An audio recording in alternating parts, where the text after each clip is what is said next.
Persuasion by Jane Austen. Chapter 12. Anne and Henrietta, finding themselves the earliest of the party the next morning, agreed to stroll down to the sea before breakfast. They went to the sands to watch the flowing of the tide, which a fine southeasterly breeze was bringing in with all the grandeur which so flat a shore admitted. They praised the morning, gloried in the sea, sympathized in the delight of the fresh-feeling breeze, and were silent, till Henrietta suddenly began again with, "Oh, yes, I am quite convinced that, with very few exceptions, the sea air always does good. There can be no doubt of its having been of the greatest service to Dr. Shirley, after his illness, last spring 12-month.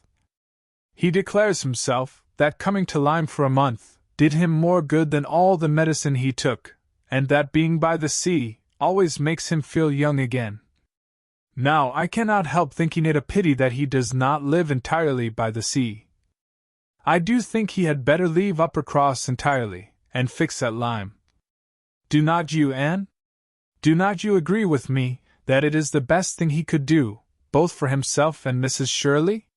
She has cousins here, you know, and many acquaintance, which would make it cheerful for her, and I am sure she would be glad to get to a place where she could have medical attendance at hand, in case of his having another seizure.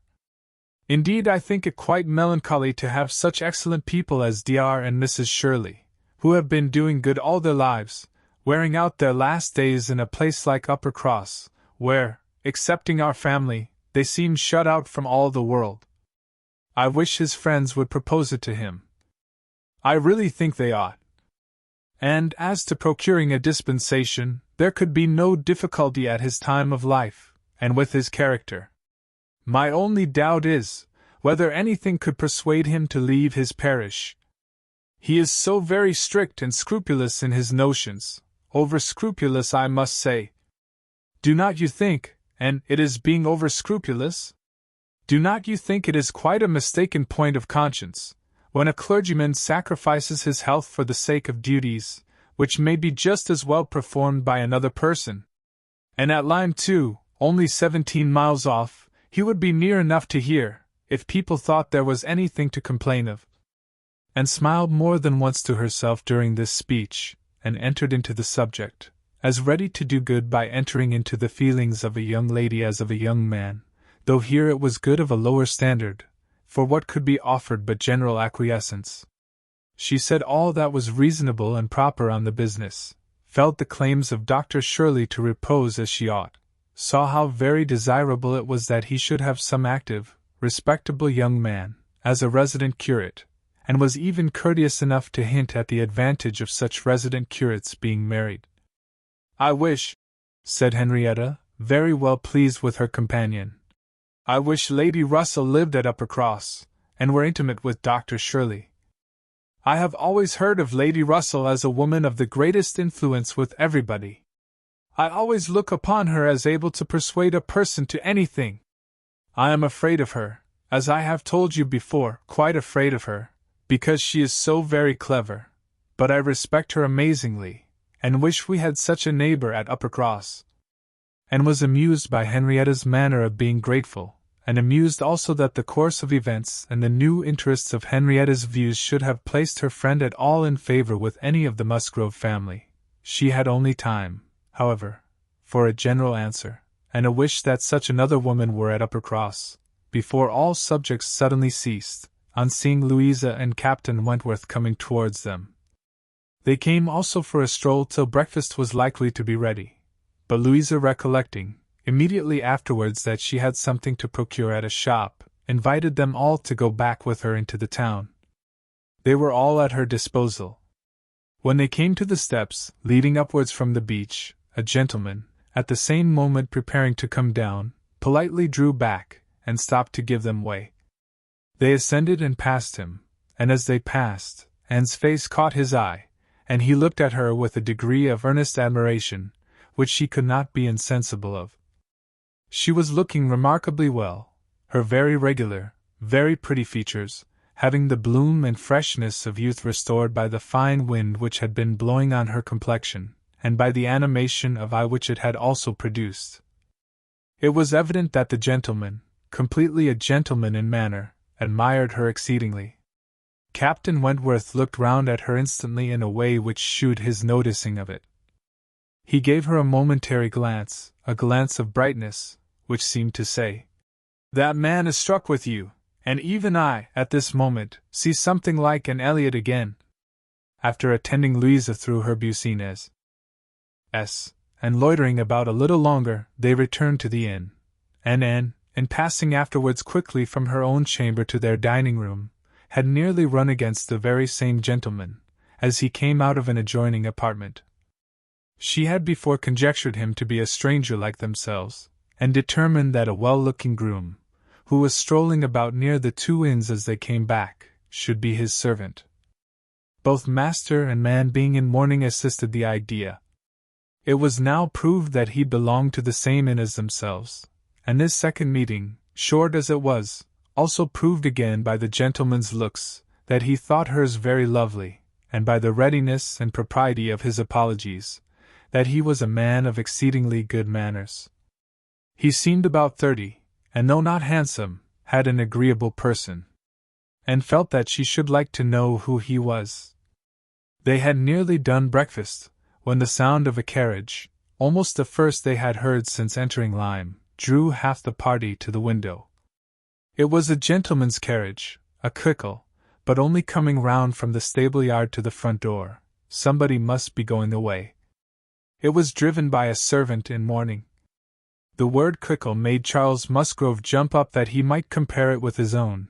The servant in mourning roused Anne's curiosity, and the whole six were collected to look. By the time the owner of the Crickle was to be seen issuing from the door amidst the bows and civilities of the household, and taking his seat, to drive off. "Ah!" cried Captain Wentworth, instantly, and with half a glance at Anne. "It is the very man we passed." The Miss Musgroves agreed to it, and having all kindly watched him as far up the hill as they could, they returned to the breakfast table. The waiter came into the room soon afterwards.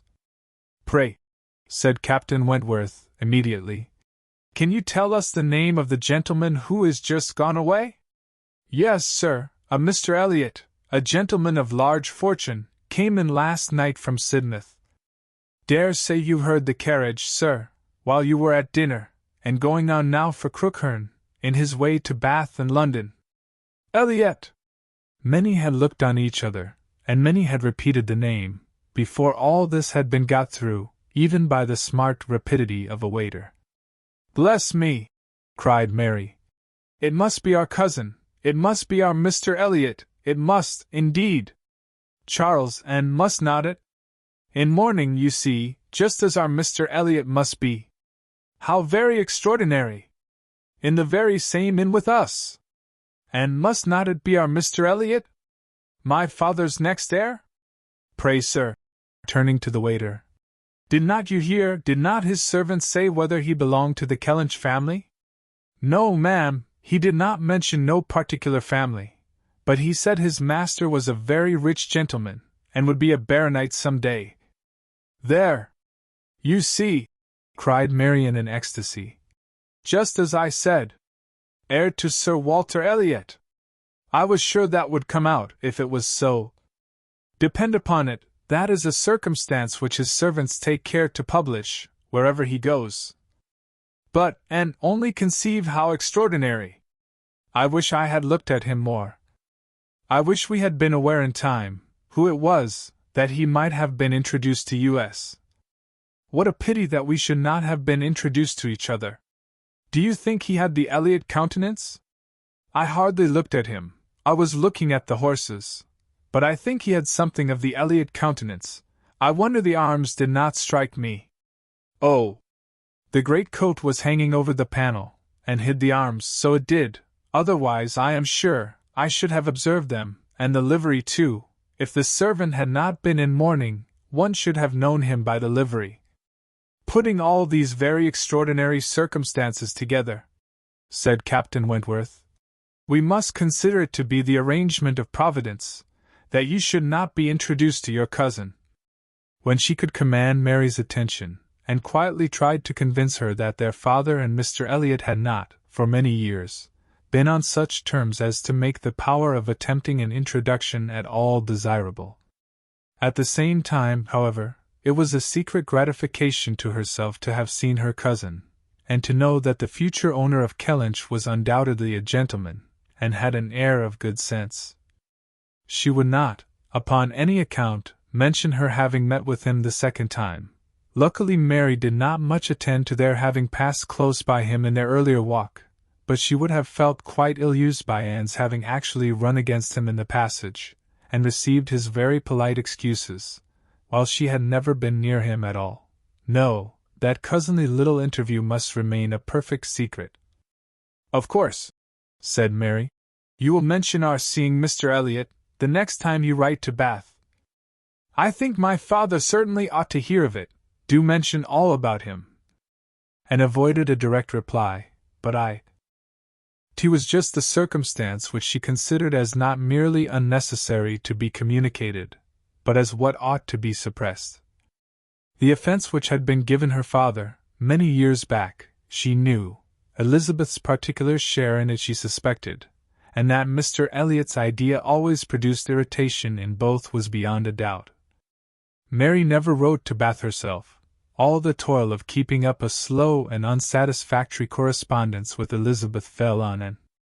Breakfast had not been long over, when they were joined by Captain and Mrs. Harville and Captain Benwick, with whom they had appointed to take their last walk about Lyme. They ought to be setting off for Uppercross by 1, and in the meanwhile were to be all together, and out of doors as long as they could, and found Captain Benwick getting near her, as soon as they were all fairly in the street. Their conversation the preceding evening did not disincline him to seek her again, and they walked together some time, talking as before of Mr. Scott and Lord Byron, and still as unable as before, and as unable as any other two readers, to think exactly alike of the merits of either, till something occasioned an almost general change amongst their party, and instead of Captain Benwick, she had Captain Harville by her side. "Miss Elliot," said he, speaking rather low, "you have done a good deed in making that poor fellow talk so much. I wish he could have such company oftener. It is bad for him, I know, to be shut up as he is, but what can we do? We cannot part." "No," said Anne, "that I can easily believe to be impossible, but in time, perhaps, we know what time does in every case of affliction. And you must remember, Captain Harville, that your friend may yet be called a young mourner. Only last summer, I understand." "Aye, true enough," with a deep sigh. "Only June. And not known to him, perhaps, so soon. Not till the first week of August, when he came home from the Cape, just made into the Grappler. I was at Plymouth dreading to hear of him. He sent in letters, but the Grappler was under orders for Portsmouth. There the news must follow him, but who was to tell it? Not I. I would as soon have been run up to the yardarm. Nobody could do it, but that good fellow," pointing to Captain Wentworth. "The Laconia had come into Plymouth the week before, no danger of her being sent to sea again. He stood his chance for the rest, wrote up for leave of absence, but without waiting the return, travelled night and day till he got to Portsmouth, rode off to the Grappler that instant, and never left the poor fellow for a week. That's what he did, and nobody else could have saved poor James. You may think, Miss Elliot, whether he is dear to us." And did think on the question with perfect decision, and said as much in reply as her own feeling could accomplish, or as his seemed able to bear, for he was too much affected to renew the subject, and when he spoke again, it was of something totally different. Mrs. Harville's giving it as her opinion that her husband would have quite walking enough by the time he reached home, determined the direction of all the party in what was to be their last walk. They would accompany them to their door, and then return and set off themselves. By all their calculations there was just time for this, but as they drew near the Cobb, there was such a general wish to walk along it once more, all were so inclined, and Louisa soon grew so determined, that the difference of a quarter of an hour, it was found, would be no difference at all. So with all the kind leave-taking, and all the kind interchange of invitations and promises which may be imagined, They parted from Captain and Mrs. Harville at their own door, and still accompanied by Captain Benwick, who seemed to cling to them to the last, proceeded to make the proper adieus to the cob, and found Captain Benwick again drawing near her. Lord Byron's dark blue seas could not fail of being brought forward by their present view, and she gladly gave him all her attention as long as attention was possible. It was soon drawn, perforce another way. There was too much wind to make the high part of the new cob pleasant for the ladies, and they agreed to get down the steps to the lower, and all were contented to pass quietly and carefully down the steep flight, excepting Louisa. She must be jumped down them by Captain Wentworth. In all their walks, he had had to jump her from the stiles. The sensation was delightful to her. The hardness of the pavement for her feet made him less willing upon the present occasion. He did it, however. She was safely down, and instantly, to show her enjoyment, ran up the steps to be jumped down again. He advised her against it, thought the jar too great. But no, he reasoned and talked in vain. She smiled and said, "I am determined I will." He put out his hands. She was too precipitate by half a second. She fell on the pavement on the lower cob, and was taken up life. Less. There was no wound, no blood, no visible bruise, but her eyes were closed, she breathed not, her face was like death. The horror of the moment to all who stood around. Captain Wentworth, who had caught her up, knelt with her in his arms, looking on her with a face as pallid as her own, in an agony of silence. "She is dead! She is dead!" screamed Mary, catching hold of her husband, and contributing with his own horror to make him immovable, and in another moment, Henrietta, sinking under the conviction, lost her senses too, and would have fallen on the steps, but for Captain Benwick and Anne, who caught and supported her between them. "Is there no one to help me?" were the first words which burst from Captain Wentworth, in a tone of despair, and as if all his own strength were gone. Go to him," cried Anne. "For heaven's sake, go to him. I can support her myself. Leave me, and go to him. Rub her hands, rub her temples, here are salts, take them, take them." Captain Benwick obeyed, and Charles at the same moment, disengaging himself from his wife, they were both with him, and Louisa was raised up and supported more firmly between them, and everything was done that and had prompted, but in vain, while Captain Wentworth, staggering against the wall for his support, exclaimed in the bitterest agony, "O God! Her father and mother!" "A surgeon!" said Anne. He caught the word, it seemed to rouse him at once, and saying only, "True, true, a surgeon this instant," was darting away, when Anne eagerly suggested, "Captain Benwick, would not it be better for Captain Benwick? He knows where a surgeon is to be found." Every one capable of thinking felt the advantage of the idea, and in a moment, it was all done in rapid moments. Captain Benwick had resigned the poor corpse-like figure entirely to the brothers' care, and was off for the town with the utmost rapidity. As to the wretched party left behind, it could scarcely be said which of the three, who were completely rational, was suffering most, Captain Wentworth, Anne, or Charles, who, really a very affectionate brother, hung over Louisa with sobs of grief, and could only turn his eyes from one sister, to see the other in a state as insensible, or to witness the hysterical agitations of his wife, calling on him for help which he could not give, and attending with all the strength and zeal, and thought, which instinct supplied, to Henrietta, still tried, at intervals, to suggest comfort to the others, tried to quiet Mary, to animate Charles, to assuage the feelings of Captain Wentworth. Both seemed to look to her for directions. Anne, cried Charles, what is to be done next? What, in heaven's name, is to be done next? Captain Wentworth's eyes were also turned towards her. Had not she better be carried to the inn? Yes, I am sure, carry her gently to the inn. Yes, to the inn, repeated Captain Wentworth, comparatively collected, and eager to be doing something. I will carry her myself. Musgrove, take care of the others. By this time the report of the accident had spread among the workmen and boatmen about the Cobb, and many were collected near them, to be useful if wanted, at any rate, to enjoy the sight of a dead young lady, nay, 2 dead young ladies, for it proved twice as fine as the first report. To some of the best-looking of these good people Henrietta was consigned, for, though partially revived, she was quite helpless, and in this manner, and walking by her side, and Charles attending to his wife, they set forward, treading back with feelings unutterable, the ground, which so lately, so very lately, and so light of heart, they had passed along. They were not off the Cobb, before the Harvilles met them. Captain Benwick had been seen flying by their house, with a countenance which showed something to be wrong, and they had set off immediately, informed and directed as they passed, towards the spot.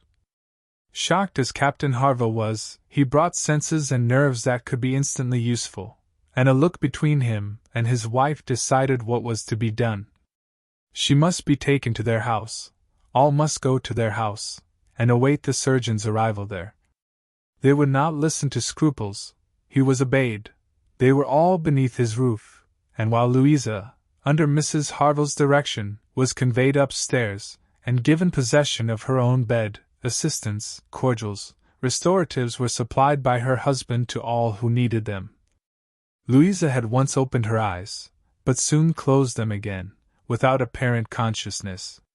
This had been a proof of life, however, of service to her sister, and Henrietta, though perfectly incapable of being in the same room with Louisa, was kept, by the agitation of hope and fear, from a return of her own insensibility. Mary, too, was growing calmer.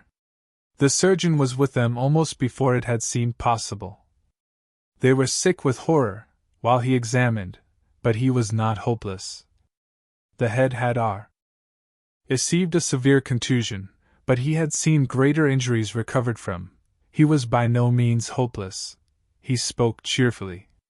That he did not regard it as a desperate case, that he did not say a few hours must end it, was at first felt, beyond the hope of most, and the ecstasy of such a reprieve, the rejoicing, deep and silent, after a few fervent ejaculations of gratitude to heaven had been offered, may be conceived. The tone, the look with which, "Thank God!" was uttered by Captain Wentworth, and was sure could never be forgotten by her, nor the sight of him afterwards, as he sat near a table, leaning over it with folded arms and face concealed, as if overpowered by the various feelings of his soul, and trying by prayer and reflection to calm them.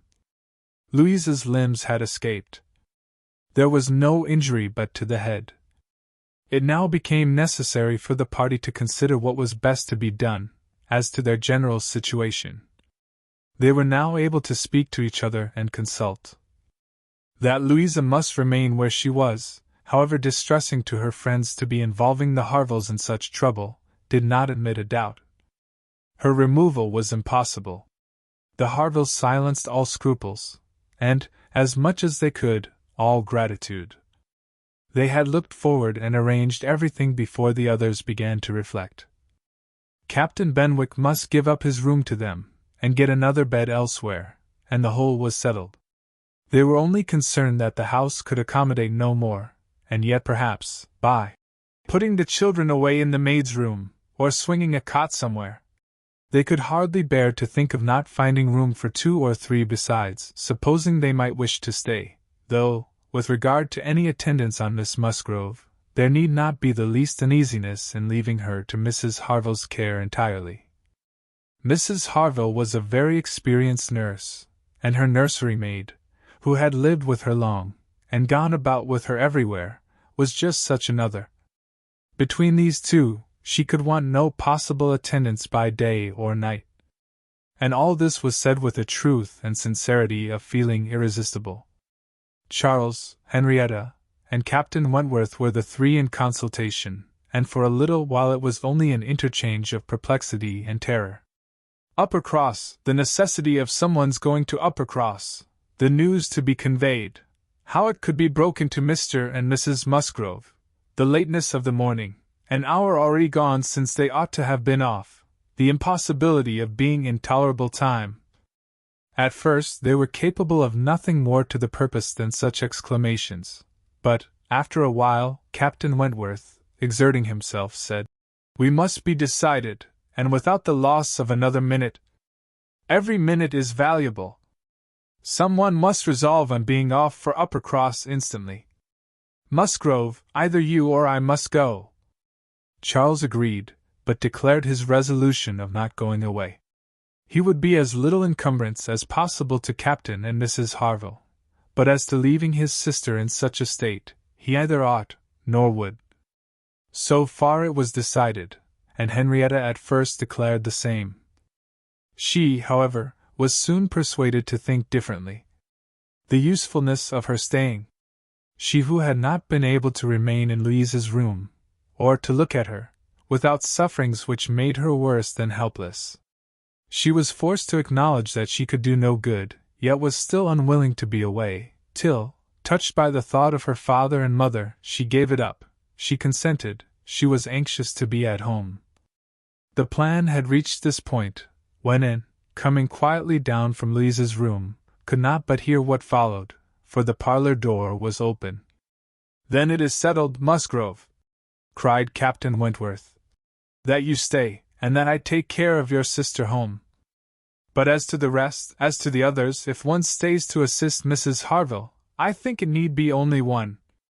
Mrs. Charles Musgrove will, of course, wish to get back to her children, but if Anne will stay, no one so proper, so capable as Anne."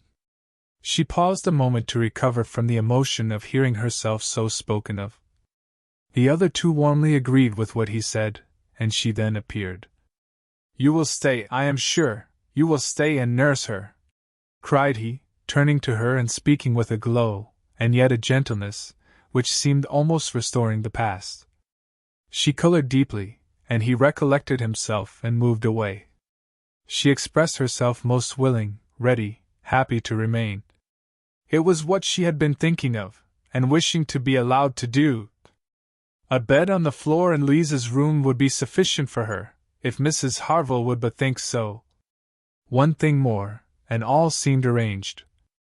Though it was rather desirable that Mr. and Mrs. Musgrove should be previously alarmed by some share of delay, yet the time required by the Uppercross horses to take them back would be a dreadful extension of suspense, and Captain Wentworth proposed, and Charles Musgrove agreed, that it would be much better for him to take a chaise from the inn, and leave Mr. Musgrove's carriage and horses to be sent home the next morning early, when there would be the farther advantage of sending an account of Louisa's night. Captain Wentworth now hurried off to get everything ready on his part, and to be soon followed by the two ladies. When the plan was made known to Mary, however, there was an end of all peace in it. She was so wretched and so vehement, complained so much of injustice in being expected to go away instead of Anne, who was nothing to Louisa, while she was her sister, and had the best right to stay in Henrietta's stead. Why was not she to be as useful as Anne? And to go home without Charles, too, without her husband? No, it was too unkind. And in short, she said more than her husband could long withstand, and as none of the others could oppose when he gave way, there was no help for it. The change of Mary for Anne was inevitable, and had never submitted more reluctantly to the jealous and ill-judging claims of Mary. But so it must be, and they set off for the town, Charles taking care of his sister, and Captain Benwick attending to her. She gave a moment's recollection, as they hurried along, to the little circumstances which the same spots had witnessed earlier in the morning. There she had listened to Henrietta's schemes for Dr. Shirley's leaving Uppercross. Farther on, she had first seen Mr. Elliot. A moment seemed all that could now be given to anyone but Louisa, or those who were wrapped up in her welfare. Captain Benwick was most considerately attentive to her, and united as they all seemed by the distress of the day, she felt an increasing degree of goodwill towards him, and a pleasure even in thinking that it might, perhaps, be the occasion of continuing their acquaintance. Captain Wentworth was on the watch for them, and a chaise and four in waiting, stationed for their convenience in the lowest part of the street, but his evident surprise and vexation at the substitution of one sister for the other, the change in his countenance, the astonishment, the expressions begun and suppressed, with which Charles was listened to, made but a mortifying reception of Anne. Or must at least convince her that she was valued only as she could be useful to Louisa. She endeavored to be composed, and to be just. Without emulating the feelings of an Emma towards her Henry, she would have attended on Louisa with a zeal above the common claims of regard, for his sake, and she hoped he would not long be so unjust as to suppose she would shrink unnecessarily from the office of a friend. In the meanwhile she was in the carriage. He had handed them both in, and placed himself between them, and in this manner, under these circumstances, full of astonishment and emotion too, and she quitted Lyme. How the long stage would pass, how it was to affect their manners, what was to be their sort of intercourse, she could not foresee. It was all quite natural, however. He was devoted to Henrietta, always turning towards her, and when he spoke at all, always with the view of supporting her hopes and raising her spirits. In general, his voice and manner were studiously calm. To spare Henrietta from agitation seemed the governing principle. Once only, when she had been grieving over the last ill-judged, ill-fated walk to the Cobb, bitterly lamenting that it ever had been thought of, he burst forth, as if wholly overcome. "Don't talk of it, don't talk of it!" he cried. "O God! That I had not given way to her at the fatal moment! Had I done as I ought! But so eager and so resolute! Dear, sweet Louisa!" And wondered whether it ever occurred to him now to question the justness of his own previous opinion as to the universal felicity and advantage of firmness of character, and whether it might not strike him that, like all other qualities of the mind, it should have its proportions and limits. She thought it could scarcely escape him to feel that a persuadable temper might sometimes be as much in favor of happiness as a very resolute character. They got on fast, and was astonished to recognize the same hills and the same objects so soon. Their actual speed, heightened by some dread of the conclusion, made the road appear but half as long as on the day before. It was growing quite dusk, however, before they were in the neighborhood of Uppercross, and there had been total silence among them for some time, Henrietta leaning back in the corner, with a shawl over her face, giving the hope of her having cried herself to sleep, when, as they were going up their last hill, and found herself all at once addressed by Captain Wentworth. In a low, cautious voice he said, "I have been considering what we had best do. She must not appear at first. She could not stand it. I have been thinking whether you had not better remain in the carriage with her, while I go in and break it to Mr. and Mrs. Musgrove. Do you think this is a good plan?" She did. He was satisfied, and said no more. But the remembrance of the appeal remained a pleasure to her, as a proof of friendship, and of deference for her judgment, a great pleasure, and when it became a sort of parting proof, its value did not lessen. When the distressing communication at Uppercross was over, and he had seen the father and mother quite as composed as could be hoped, and the daughter all the better for being with them, he announced his intention of returning in the same carriage to Lyme, and when the horses were baited, he was off. End of Volume 1.